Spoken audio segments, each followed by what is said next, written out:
வணக்கம். திசைகளின் 10 மணி செய்திகள். மித்ராவின் புதிய உதவி திட்டங்கள் பிரதமர் நாளை அறிவிப்பார். இந்தியர்களின் சமூகவியல் உருமாற்ற திட்டமான மித்ராவின் புதிய முன்முயற்சிக்குரிய பல உதவி திட்டங்களை பிரதமர் டத்தோஸ்ரீ அன்வார் இப்ராஹிம் நாளை செவ்வாய்க்கிழமை நாடாளுமன்றத்தில் அறிவிப்பார் என்று தொழில் முனைவோர் மற்றும் கூட்டுறவு மேம்பாட்டுத்துறை துறை அமைச்சர் டத்தோஸ்ரீ ஆர் ரமணன் தெரிவித்தார். இன்று நாடாளுமன்றத்தில் 13வது மலேசிய திட்டம் மீதான விவாதத்தை நிறைவு செய்து வைத்து உரையாற்றுகையில் டத்தோஸ்ரீ ரமணன் மித்ராவின் புதிய திட்டங்களை பிரதமர் அறிமுகப்படுத்தவிருப்பதாக குறிப்பிட்டார். மித்ராவில் இந்த முன்முயற்சிக்கான திட்டங்கள் வலுவான சமூக பொருளாதார தாக்கத்தை ஏற்படுத்தும் என்றும் சமூகம் தொடர்ந்து ஆதரிக்கப்படுவதையும் தேசிய வளர்ச்சியிலிருந்து பயனடைவதையும் உறுதி செய்யும் என்றும் டத்தோஸ்ரீ ரமணன் கூறினார். இந்த நடவடிக்கைகள் யாவும் விரிவான தாக்கத்தின் அடிப்படையை உள்ளடக்கியதாகும். முற்போக்கான அணுகுமுறைகள் மூலம் நாட்டின் வளர்ச்சியில் ஒரு பங்காளியாக இந்திய சமூகத்தின் பங்கை உயர்த்துவதற்கான அரசாங்கத்தின் தொடர்ச்சியான உறுதிப்பாட்டை இது பிரதிபலிக்கிறது என்று அவர் குறிப்பிட்டார். மித்ராவின் கீழ் புதிய முயற்சிகள் மற்றும் திட்டங்களை வடிவமைப்பதில் அரசாங்கம் ஆக்கப்பூர்வமான வியூகம் மற்றும் பயனுள்ள ஒரு புதிய அணுகுமுறையை பயன்படுத்தும் என்று டத்தோஸ்ரீ ரமணன் கூறினார். RSN ராயரை ஒண்டிக்கு ஒண்டி குத்திக்கொள்ள சவால் விடுத்த பெண்டாங் MP 10 நாள் இடைநீக்கம். கடந்த வாரம் நாடாளுமன்றத்தில் ஜெலுத்தோங் MP RSN ராயரை ஒண்டிக்கு ஒண்டி குத்திக்கொள்ள சவால் விடுத்த பாஸ் கட்சியைச் சேர்ந்த பெண்டாங் MP அவாங் அஷிம் அவையில் பங்கேற்பதிலிருந்து 10 நாள் இடைநீக்கம் செய்யப்பட்டுள்ளார். 2 நாள் இடைநீக்கம் செய்யப்பட்ட பாஸ் கட்சியைச் சேர்ந்த Pengkalan Chepa MP Ahmad Marzuk ஷாரிக்கு அடுத்து 10 நாள் இடைநீக்கம் செய்யப்பட்ட அக்கட்சியைச் சேர்ந்த 2வது MP-யாக பெண்டாங் MP அவாங் அஷிம் திகழ்கிறார். 13வது மலேசிய திட்டம் மீதான விவாதத்தின் போது பெண்டாங் MP அவாங் அஷிமிற்கும் ஜெலுத்தோங் MP RSN ராயிற்கும் ஏற்பட்ட கடும் வாக்குவாதம் பெரும் சலசலப்பாக மாறியது. இந்நிலையில் நாடாளுமன்றத்திற்கு வெளியே ஒண்டிக்கு ஒண்டி குத்திக்கொள்வதற்கு RSN ராயிற்கு பெண்டாங் MP அவாங் அஷிம் சவால் விடுத்திருப்பதை வீடியோ மற்றும் ஆடியோ மூலமாக உறுதி செய்யப்பட்டுள்ளது என்று மக்களவை சபாநாயகர் தான் ஸ்ரீ ஜௌஹாரி அப்துல் தெரிவித்தார். பெண்டாங் MP அவாங் அஷிமின் செயல் உண்மையிலேயே ஏமாற்றம் அளிக்கிறது. பார்வையாளர்கள் வரிசையில் அமர்ந்திருந்த மாணவர்கள் முன்னிலையில் நடந்த இந்த சம்பவம் பெரும் ஏமாற்றம் அளிக்கிறது. எனவே அந்த MP 10 நாள் இடைநீக்கம் செய்யப்படுவதாக தான் ஸ்ரீ ஜௌஹாரி அப்துல் அறிவித்தார். மாணவர்களுக்கு மீண்டும் ஒருமுறை 100 ரிங்கெட் உதவித்தொகை அரசாங்கம் பரிசீலிக்கும். அதிகரித்து வரும் செலவினங்களை சமாளிக்கும் வகையில் மாணவர்களுக்கு மீண்டும் ஒருமுறை ஆன் ஆஃப் முறையில் 100 ரிங்கெட் உதவித்தொகை வழங்கப்படுவது குறித்து அரசாங்கம் பரிசீலிக்கக்கூடும் என்று பிரதமர் டத்தோஸ்ரீ அன்வார் இப்ராஹிம் அறிவித்துள்ளார். அடுத்த ஆண்டு பட்ஜெட்டுக்கான தயாரிப்புகளின் போது மாணவர்களுக்கு மீண்டும் ஒருமுறை 100 ரிங்கெட் வழங்கப்படுவது குறித்து பரிசீலிக்கப்படும் என்று நிதி அமைச்சருமான டத்தோஸ்ரீ அன்வார் தெரிவித்தார். இந்த ஆண்டு தொடக்கத்தில் மாணவர்களுக்கு வழங்கப்பட்ட 100 ரிங்கெட் உதவித்தொகை குறித்து இன்று மல்டிமீடியா பல்கலைக்கழக மாணவர் ஒருவர் எழுப்பிய கேள்விக்கு பதிலளிக்கையில் டத்தோஸ்ரீ அன்வார் மேற்கண்டவாறு கூறினார். மலேசியாவில் எரிபொருள், மீஹூன், கோழி, முட்டை மற்றும் சீனி போன்ற அத்தியாவசிய பொருட்களின் விலை மற்ற நாடுகளுடன் ஒப்பிடுகையில் மலிவாகும். எனினும் அதிகரித்து வரும் ஏனைய பொருட்களின் விலையை கருத்தில் கொண்டு பள்ளி செல்லும் மாணவர்களால் பெற்றோருக்கு ஏற்படக்கூடிய பொருளாதார சிரமத்தை குறைப்பது தொடர்பில் மீண்டும் ஒருமுறை 100 ரிங்கெட் வழங்கப்படலாம் என்று பிரதமர் குறிப்பிட்டார். முன்னதாக சைபர்ஜயாவில் மல்டிமீடியா பல்கலைக்கழக மாணவர்களுடன் டத்தோஸ்ரீ அன்வார் உரையாடினார். முதலாம் படிவ மாணவி ஜாரா கைரினா மகாதீர் மரணம் தொடர்பில் 5 மாணவிகள் வரும் புதன்கிழமை சபாக் கொத்தகினபாலு சிறார் நீதிமன்றத்தில் குற்றஞ்சாட்டப்படவிருக்கின்றனர்.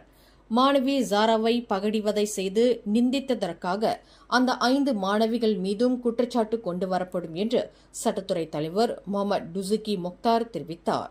இந்த வழக்கில் குற்றஞ்சாட்டப்படவிருக்கும் 5 மாணவிகளும் 18 வயதுக்கும் குறைந்தவர்கள் என்பதால் அவர்களுக்கு எதிரான வழக்கு விசாரணை நீதிமன்றத்தில் பொதுவில் நடைபெறாது என்று அவர் விளக்கினார். இந்த 5 மாணவிகளும் குற்றஞ்சாட்டப்படுவது மூலம் மாணவி ஜாரா இறப்பு தொடர்பில் நடைபெறவிருக்கும் மரண விசாரணையை பாதிக்காது என்பதையும் முகமது டுசுகி மொக்தார் தெளிவுபடுத்தினார். பிரதமர் டத்தோஸ்ரீ அன்வார் இப்ராஹிம் தலைமையிலான அரசாங்கத்தின் தவறுகளை கண்டறிவதற்கு 12 எதிர்க்கட்சிகள் தங்களுக்குள் ஒரு கூட்டணியை அமைத்துள்ளன. அன்வார் நிறைவேற்ற தவறியதாக கூறப்படும் சீர்திருத்த வாக்குறுதிகள் உட்பட அரசாங்கத்தின் மீது தவறுகளை கண்டுபிடிக்கவும் மக்களின் பிரச்சினைகளுக்காக போராடவும் மொத்தம் 12 எதிர்க்கட்சிகள் ஒரு கூட்டணியில் இணைந்துள்ளதாக பெர்சத்து கட்சியின் தலைவர் தான் ஸ்ரீ முஹிடின் யாசின் தெரிவித்தார். Bersatu, PAS, Gerakan, Pejuang Muda, MIPP எனப்படும் party Rakyat India, Putra, PPP எனப்படும் மலேசிய மக்கள் முற்போக்கு கட்சி, பர்ஜாசா எனப்படும் பாரிசான் ஜமா இஸ்லாமியா ச மலேசியா, மலேசிய சோசியலிஸ்ட் கட்சி, மலேசிய முன்னேற்ற கட்சி மற்றும் பார்ட்டி பரிகாத்தான் இந்தியா முஸ்லிம் நேஷனல் ஆகியவை அந்த கட்சிகளில் அடங்கும் என்று முஹிடின் விளக்கினார். இந்த 12 கட்சிகளின் புதிய கூட்டணியின் பெயர் விரைவில் அறிவிக்கப்படும் என்று முஹிடின் குறிப்பிட்டார். வரும் டிசம்பர் மாதம் தமது செனட்டர் பதவி முடிவடைந்த பின்னர் அமைச்சர் பதவி இல்லாவிட்டாலும் தொடர்ந்து தமது அரசியல் நீடிக்கும் என்று முதலீடு, வர்த்தகம் மற்றும் தொழில்துறை அமைச்சர் தங்கு ஜஃப்ருல் அசீஸ் தெரிவித்துள்ளார். அமைச்சர் பதவிக்கு அப்பாற்பட்ட நிலையிலும் எந்த பதவியில் இருந்தாலும் நாட்டிற்கு சேவையாற்ற தாம் கடமைப்பட்டுள்ளதாக தங்கு ஜஃப்ருல் குறிப்பிட்டார். தற்போது உறுதியான திட்டங்கள் எதனையும் தாம் கொண்டிருக்கவில்லை என்ற போதிலும் செனட்டர் மூலம் அமைச்சர் பதவி வகிக்கும் வரையில் தாம் கொண்ட பணியில் அதீத கவனம் செலுத்தி வருவதாக தங்கு ஜஃப்ருல் தெரிவித்தார். ஜாலூர் கமிலாங் சர்ச்சை தொடர்பில் அம்னோ இளைஞர் பிரிவு தலைவர் டாக்டர் அக்மால் சாலே சபா மாநிலத்திற்குள் நுழைவதற்கு தடை விதிக்க வேண்டும் என்று LDP எனப்படும் ஜனநாயக லிபரல் கட்சி சபா அரசாங்கத்தை கேட்டுக் கொண்டுள்ளது. அக்மாலின் நடவடிக்கைகள் அமைதியுடனும் கண்ணியத்துடனும் வாழ உரிமையை கொண்டுள்ள சபா மக்களின் தேசிய ஒற்றுமை மற்றும் சமூக நல்லிணக்கத்திற்கு அச்சுறுத்தலாக விளங்கிவிடும் என்று அக்கட்சியின் தலைவர் ஜின்ஜூ பின் தெரிவித்துள்ளார். சபாவில் மீண்டும் மீண்டும் பிரிவினையை ஏற்படுத்தும் நபர்கள் சபாவிற்கு நுழைந்து கலவரத்தை ஏற்படுத்துவதற்கான விதைகளை விதைக்க அனுமதிக்கக்கூடாது என்று அவர் வலியுறுத்தினார். சபா முதலமைச்சர் ஹஜிஜி நோர் தலைமையிலான சபா அரசாங்கம் அக்மால் மாநிலத்திற்குள் நுழைவதை உடனடியாக தடுக்க மாநிலத்தின் அரசியலமைப்பு அதிகாரங்களை பயன்படுத்த வேண்டும் என்று LDP வலியுறுத்துவதாக சின் சு பின் கோரிக்கை விடுத்தார். மதுபோதையில் காரை செலுத்திய நபரால் மோதப்பட்ட போலீஸ்காரர் ஒருவர் மரணமுற்றார். இந்த சம்பவம் இன்று அதிகாலை 1 மணி அளவில் சிரம்பான் தொம்யாங் தொடக்கப்பள்ளி அருகில் நிகழ்ந்தது. இந்த விபத்து மோட்டார் சைக்கிளில் பயணித்த ஜாலான் கெம்பல் போலீஸ் நிலையத்தைச் சேர்ந்த 23 வயது போலீஸ்காரர் தலையில் பலத்த காயங்களுக்கு ஆளாகி துவான்கு ஜஃபார் மருத்துவமனையில் சேர்க்கப்பட்ட பின்னர் மரணமுற்றதாக சிரம்பான் மாவட்ட போலீஸ் தலைவர் ஹட்டா செடின் தெரிவித்தார். போலீஸ்காரரை மோதி தள்ளியதாக நம்பப்படும் 26 வயது புரோடுவா பேசா காரோட்டி விசாரணைக்கு ஏதுவாக 6 நாள் தடுத்து வைக்கப்படுவதற்கு நீதிமன்ற அனுமதி பெறப்பட்டுள்ளதாக அவர் மேலும் கூறினார். நேற்று ஞாயிற்றுக்கிழமை வைரலான ஸ்பிரிங் நெடுஞ்சாலையில் ஒரு பெண் வாகனத்திலிருந்து குதிக்கும் 14 வினாடி வீடியோ குறித்து போலீசார் விசாரணை நடத்தி வருகின்றனர். லயன் வாங் என்பவரின் முகநூல் கணக்கில் பதிவேற்றப்பட்ட வீடியோவில் நெடுஞ்சாலையில் வேகமாக சென்று கொண்டிருக்கும் வாகனத்திலிருந்து ஒரு பெண் குதிப்பதை காட்டுகிறது என்று பிரிக்ஃபீல்ட்ஸ் மாவட்ட போலீஸ் தலைவர் உதவி ஆணையர் கு மஷரிமான் கு மமூட் கூறினார். அந்த பெண் சாலையில் விழுந்து பல வாகனங்களால் மோதப்பட்டதாக அந்த காணொலி சித்தரிக்கிறது.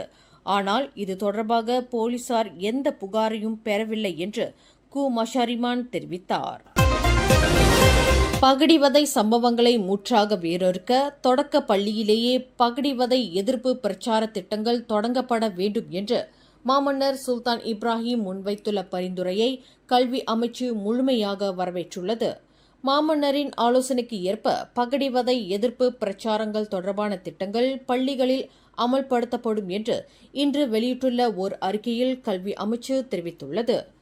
ஆரம்ப பள்ளியிலிருந்து பகடிவதை கலாச்சாரம் கட்டுப்படுத்தப்படவில்லை என்றால் சக மாணவர்கள் மீதான பரஸ்பர மரியாதை மற்றும் அன்பின் மகத்துவம் முதலிய பண்பியலை இழந்த ஒரு தலைமுறை உருவாகக்கூடிய அபாயம் இருப்பதாக மாமன்னர் இன்று வலியுறுத்தியிருப்பது தொடர்பில் எதிர்வினையாற்றுகையில் கல்வி அமைச்சு மேற்கண்டவாறு தெரிவித்துள்ளது.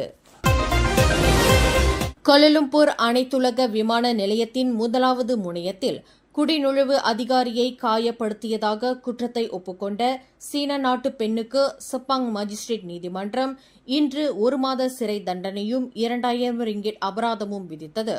நீதிமன்ற மொழிபெயர்ப்பாளரின் உதவியுடன் மேண்ட்ரின் மொழியில் குற்றச்சாட்டு வாசிக்கப்பட்ட போது 31 வயதான ஃபங் ஃபுயன் என்ற அந்த அந்நிய நாட்டு பெண் குற்றத்தை ஒப்புக்கொண்டதை அடுத்து மாஜிஸ்ட்ரேட் கைரத்துல் அனிமா ஜலானி மேற்கண்ட தீர்ப்பை வழங்கினார். கடந்த புதன்கிழமை இரவு 8 மணிக்கு KLIA முனையம் ஒன்றில் விமானம் புறப்பாடு பகுதியில் உள்ள 4வது குடிநுழைவு அதிகாரி முகப்பிடத்தில் அந்த சீன நாட்டு பெண் இக்குற்றத்தை புரிந்ததாக நீதிமன்றத்தில் தெரிவிக்கப்பட்டது. பிரதமர் டத்தோஸ்ரீ அன்வார் இப்ராஹிமிற்கு வழங்கப்பட்ட அரச மன்னிப்பின் செல்லுபடி தன்மை குறித்து முன்னாள் பிரதமர் துன் மகாதீர் முகமது மீண்டும் பல்வேறு சந்தேகங்களை எழுப்பியுள்ளார். தாம் பிரதமராக இருந்து கையெழுத்திட்டுள்ள பரிந்துரை தொடர்பான ஆவணம் குறித்து துன் மகாதீரே பல்வேறு சந்தேகங்களை ஏற்படுத்தியுள்ளார். முன்னாள் ஒற்றுமைத்துறை அமைச்சர் பி வேதமூர்த்தி அன்வாருக்கு எதிராக தொடுத்துள்ள சட்ட நடவடிக்கை குறித்து கருத்து தெரிவித்தபோது துன் மகாதீர் இந்த சந்தேகங்களை எழுப்பியுள்ளார். அன்வாரின் அரச மன்னிப்பின் செல்லுபடி தன்மை குறித்து முடிவு செய்யப்பட வேண்டும் என்று துன் மகாதீர் வலியுறுத்தியுள்ளார். மேலும் செய்திகளை தெரிந்து கொள்ள கீழே இருக்கும் பெல் பட்டனை அழுத்துங்கள். உங்கள் மகிழ்ச்சியை வெளிப்படுத்த லைக் மற்றும் ஷேர் செய்யுங்கள். தொடர்ந்து திசைகளோடு இணைந்திருக்க சப்ஸ்கிரைப் செய்யுங்கள்.